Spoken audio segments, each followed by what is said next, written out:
day during this pandemic quarantine edition, we start off with the day's statistics.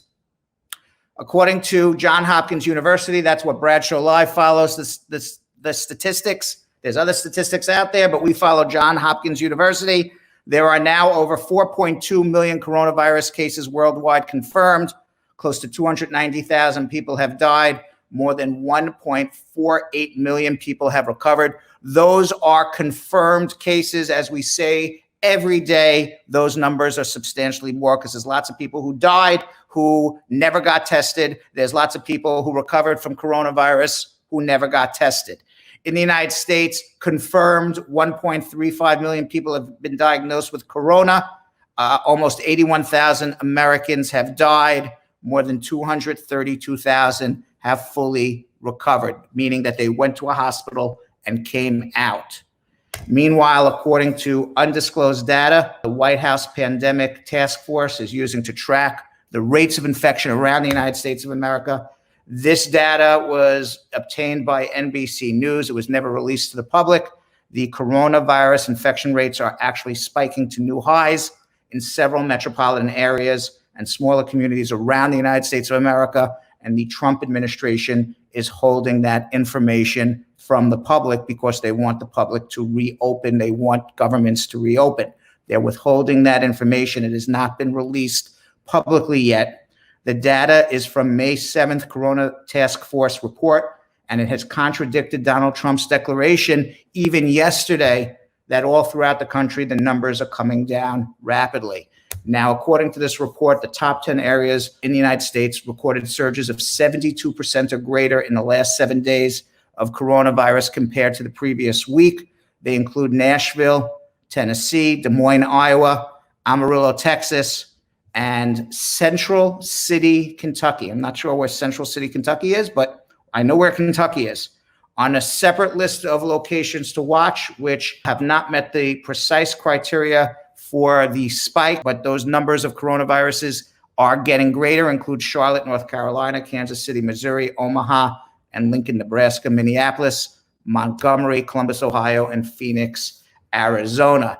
Now, the spiking infection rates suggest that the pandemic is spreading quickly outside the major coastal population centers that were early hotspots, while governors of some of these states that are home to the new hotspots, these are places that the governors are following Trump's advice to reopen, not relaxing, stay at home, go to the tattoo parlor, go get your hair cut, open up restaurants. So, of course, we're going to see spikes there.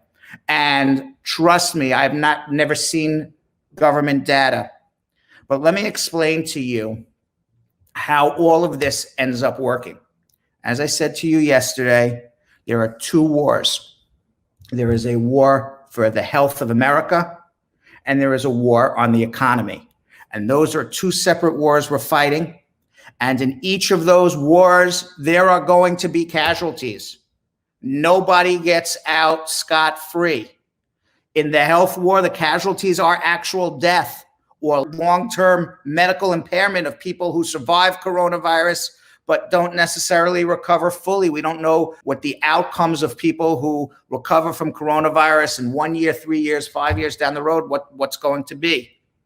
And the war on the economy, that's the war for your jobs, the war for companies, the war for entrepreneurship, the war to pay your bills.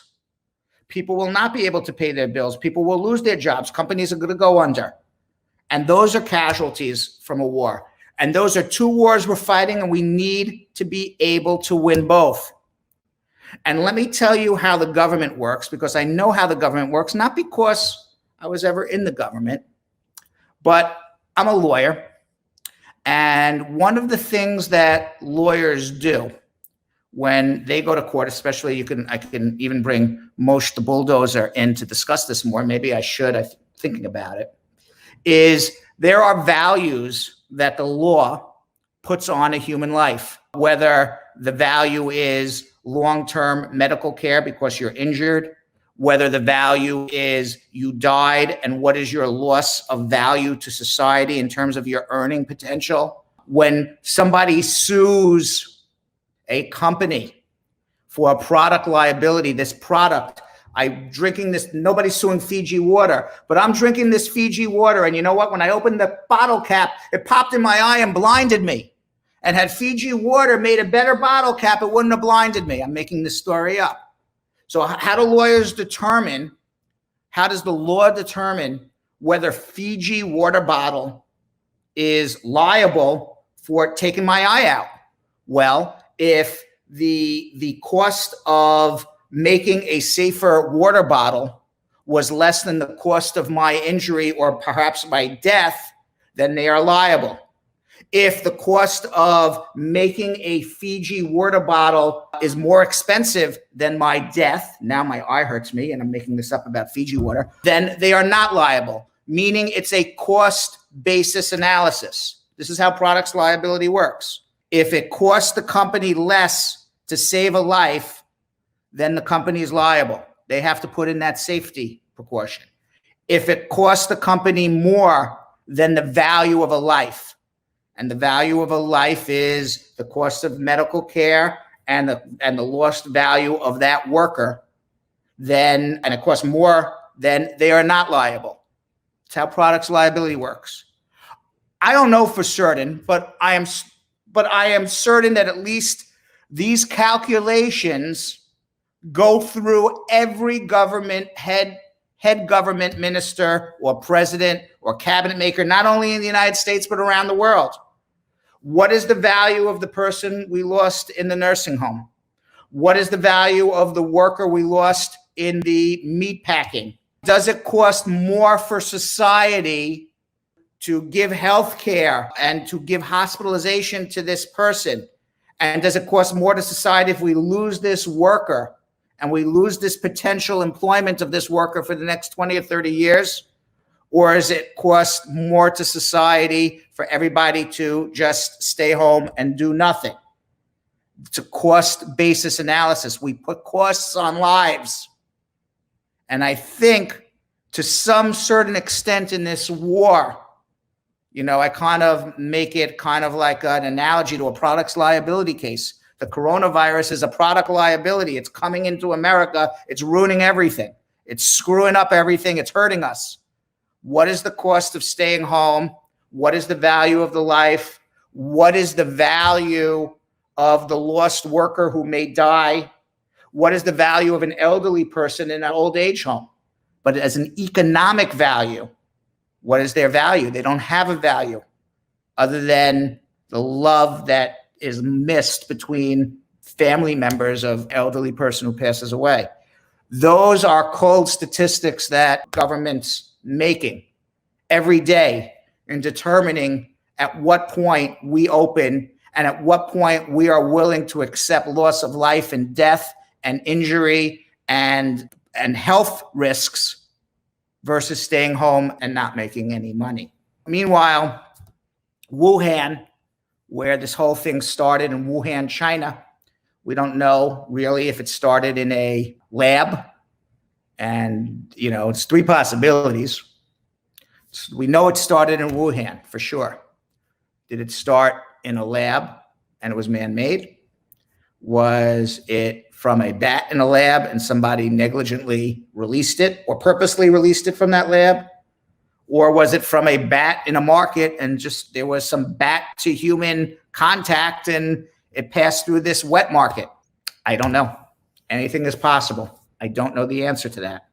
But meanwhile, Wuhan was supposed to be back in good shape. They were reporting no coronavirus for weeks. But now there have been cases that have reemerged in Wuhan.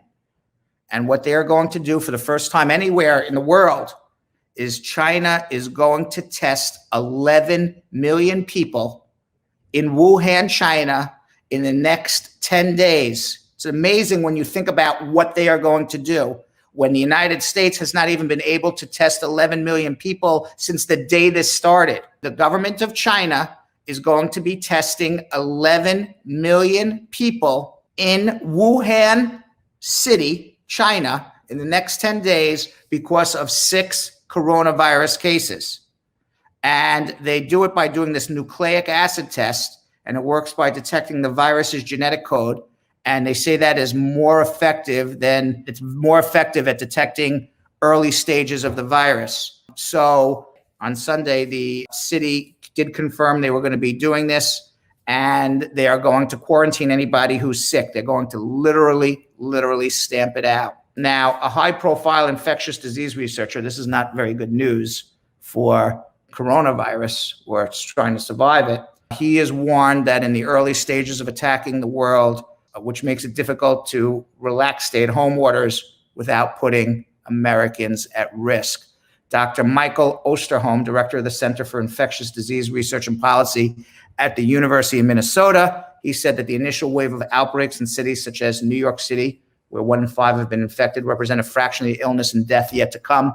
He believes that 60 to 70% of the population need to get coronavirus and then become immune to coronavirus before it would be safe, and they would call that herd immunity, before it is safe to literally go out on the streets.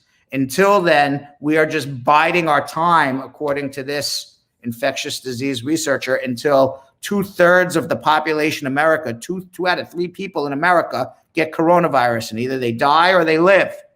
But until that time, it's going to keep sweeping around. We're going to be dealing with this. And it may come in waves. It may come in big waves, small waves. We don't know. If there's any good news, Dr. Fauci, he testified before the Senate Health, Education, and Labor Pensions Committee hearing today. He testified that he believes that the United States, the National Institutes of Allergy and Infectious Disease, the NIH, is on course to complete a vaccine by late fall or early winter of this year. So what he's testifying to is that there will be a vaccine available to the public before the end of the year. That's late fall, early winter. I hope that's the case. I don't know. He also testified about the difference between, because if there's a vaccine, then that's a game changer. He also testified about the difference between what's going on in South Korea and the United States. While America tests more of its population now, South Korea was testing its population of 40 times the US rate during March. And it's all about testing, finding people who are sick, and keeping them away from other people who are healthy. In the meantime, he said that when they originally modeled this and they thought there was going to be 60, 70,000 deaths by August, they were assuming that we were all going to be quarantined and people were not going to be going out and socializing in the world. And it's not happening in many parts of the United States. And even here in New York, if people live in New York, you've seen the news, how crowded Central Park is on the weekends, and Riverside Park, and all the parks in Brooklyn. And so now there's over 80,000 deaths in the US, and they're now projecting close to 200,000 deaths by August. Something interesting is happening non-coronavirus today, believe it or not. There was a Supreme Court began oral arguments on 3 separate cases that have the potential of landmark consequences for President Trump and the power that he wields over the United States. The court is expected to make a decision by late summer and before the election. The court was holding teleconferenced hearings, so it means anybody was able to watch. And all 3 cases revolve around Donald Trump's long-running legal fight to shield his income tax returns from the public and keep his private financial records from the hands of the Democrats and the New York District Attorney Cyrus R. Vance. Trump is arguing that subpoenas to banks, accounting firms for years of financial records, because he has tax returns with his accountants and with investment banks, and they were subpoenaed by Congress. And Trump wrote these banks and says, I'm the president, you can't send it to them. And he got sued. And also Trump is being sued by Cyrus R. Vance, who's looking into the companies that Trump runs and where this money came from that Michael Cohen paid Stormy Daniels and the other women that Trump slept with to keep them quiet and not say anything during the presidential election. Ultimately, Michael Cohen went down for paying these women off. It was illegal, But the reality was he paid them off at the direction of Donald Trump. And where did this money ultimately come from? Nobody ever found out. Trump is literally, in my opinion, the one who should be in jail. Michael Cohen is serving Donald Trump's jail sentence right now. So Cyrus R. Vance is looking into that. And Trump says, it's none of your business. I don't have to give you my tax returns. He's actually the first president in the history of the United States of America not to voluntarily give up his tax returns. Why doesn't he want to do it? Is he not as rich as we think he is? Is he cheating on his tax returns? Is there other fraud? But there's something in those tax returns that he's taking this case all the way to the Supreme Court of the United States.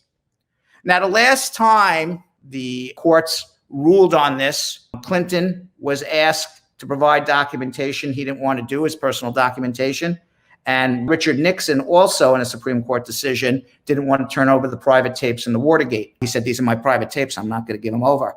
In both instances, the Supreme Court ruled in favor of the people requesting the documentation from the president and ruled against the president.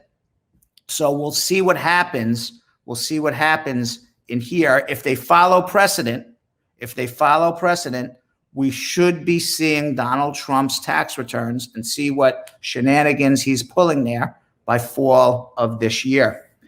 Meanwhile, what's not in the news, but I read it like in small print somewhere sometimes, is, there's still about 200 cruise ships sailing around, just sitting in the ocean with crews on them.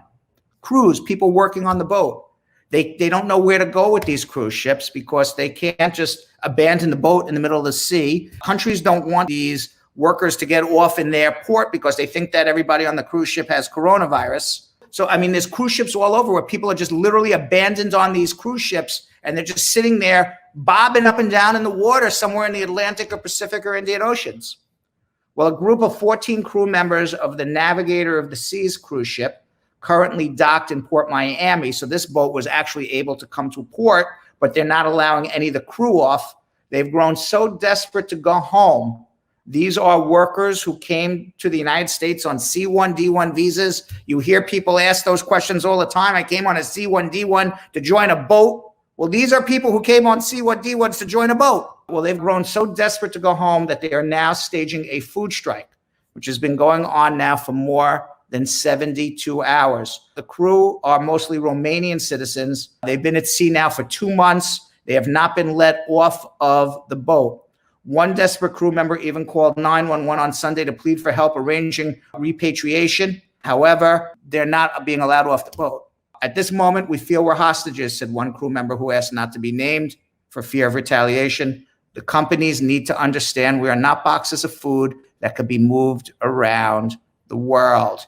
I don't know if you saw this or not, but as part of coronavirus issues, there's a lot of people, they're immigrants, minority workers, working class people working in slaughterhouses, which basically where we get our beef in the United States of America. And so many workers are now getting ill in these slaughterhouses that many suppliers have temporarily closed their factories. And now there is going to be a meat shortage. In fact, Wendy's restaurant has announced that 1 out of every 5 Wendy's hamburger restaurant will not be serving hamburgers. You remember this lady from her commercial from like 25 years ago? Where's the beef? Where's the beef? When I was a kid, I don't know if anybody's as old as I am, there was a Wendy's commercial with this old lady yelling at the phone, where's the beef? Well, guess what? We need her back now. Where's the beef? They don't have it. They don't have it. Wendy's is more exposed to the shortage. It's sparked by the coronavirus pandemic because of its reliance on fresh beef compared to its competitors. That's at least Wendy's position. Now, Wendy's has said some of its menu items might be temporarily limited at some restaurants. They're actually announcing it is going to be 1 in 5 restaurants where you can't go to Wendy's and get a hamburger. You can certainly get French fries at Wendy's. They're not out of potatoes. As a matter of fact, we have a glut of worldwide potatoes. We have such a glut of worldwide potatoes that in Belgium, they're being called upon to eat potatoes at least twice a week. More than 750,000 tons of potatoes are at risk of being thrown out in Europe and around the world because there's too many potatoes and they're not being shipped anywhere. So now Belgium's government, this is the funniest thing I've ever heard. Belgium's government, they are mandating that people on lockdown as of March 18th, they are mandating that they eat French fries in Belgium at least twice a week to get rid of the 750,000 tons of potatoes that are at risk of being thrown away. The issue is largely down to a fall in demand in the frozen potato sector, which accounts for about 75% of potato processing. So we have one situation where there's no beef, and we got a whole other situation where we got too many potatoes. And finally, we have a new round of emojis that are getting popular that nobody ever really used before as a result of the pandemic. So at a time of social distancing, in-person conversations, they're harder to come by. Many people are finding themselves texting, emailing, using social media more than ever before. In light of all this, a study has shown that the folded hands has become the #1 most popular emoji to express feelings about the pandemic and the crisis that we are going through. People have told me that this folded hands is two different things. I have been told that the folding hands is basically a high five. I always thought it was a prayer or a thank you, like thank you very much, like you're bowing, thank you, or a prayer. But other people use it as a high five, like, yeah, way to go, way to go. I don't know, but I use it as the prayer. The emoji was used 25% more often in April than in August of last year, the last time that particular character was analyzed. The spike made it the 8th most popular emoji for the month. It has come out of nowhere. It's in the top 10 now. Nearly 1 in 5 tweets now include an emoji, actually up from 1 in 6 tweets during the same time last year. Other icons that have made a big improvement, people are using all the time now, take a guess. The medical mask, the virus microbe, and the bar of soap, all making a huge comeback. Unfortunately, people have forgotten to use the airplane emoji and the baseball emoji. They have fallen out of the top 10.